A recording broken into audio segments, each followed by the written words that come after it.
taking a maiden voyage on his new Air Force One 747 he accepted from the Qatari government in just flagrant open violation of the Constitution, which bars foreign gifts like this. This was a gift from a country that's treated us very well. Almost $1 billion of your money to make the foreign-owned jet suitable for presidential travel. According to Trump himself, the jet will be transferred to the yet-to-be-created Trump Presidential Library after he leaves office in 2029. So he kind of just took the plane, charged you $1 billion for it, and then he's going to keep it after he's done. The corruption is so frequent and so brazen, he's shoving our faces in it. I'm not just talking about his vanity projects like the ballroom and the flecting pool and the arch, weird passport, which he appears to think doesn't go to citizens but to immigrants. Trump has talked about those projects more than he's talked about healthcare and wages. Trump's reported income soared to more than $2.2 billion last year, as he took in more than $1.4 billion from crypto and digital schemes alone. Trump and his sons have added $2.3 billion to the family fortune from their main crypto ventures, while the investors they've wooed have lost a near identical amount. In other words,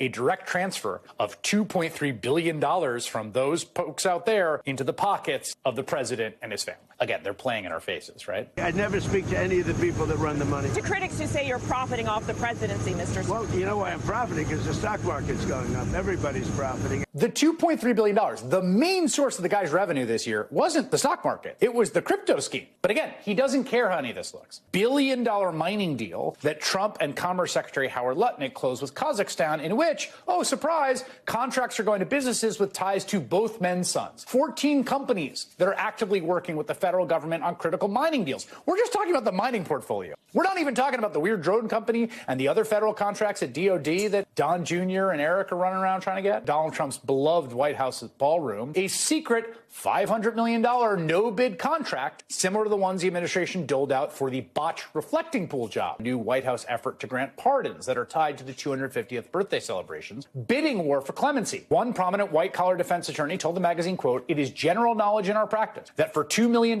you can have a pardon." Is the White House selling pardons? I mean, it sounds like it. U.S. policy is dictated by whoever appeals most directly to Trump and his vanity. He would reportedly dictate exact dollar figures to extract from each CEO, and within days, millions of dollars and then tens and hundreds of millions were pouring into Trump's various fundraising accounts. Let's remember, Bill, why Americans elected this president to office, because he was an outsider who was tremendously successful in business, built the New York City skyline, and that's what Americans wanted. They wanted a businessman in office. Oh, yes, the kind of outsider who is the president of the country and negotiates mining deals so his sons can make money off it. That kind of outsider. This is what a great businessman looks like, right? That's the White House's message to Americans who are struggling in their daily lives, looking up at this guy and his family swimming like Scrooge McDuck in a sea of corruption and greed that is quite literally unprecedented.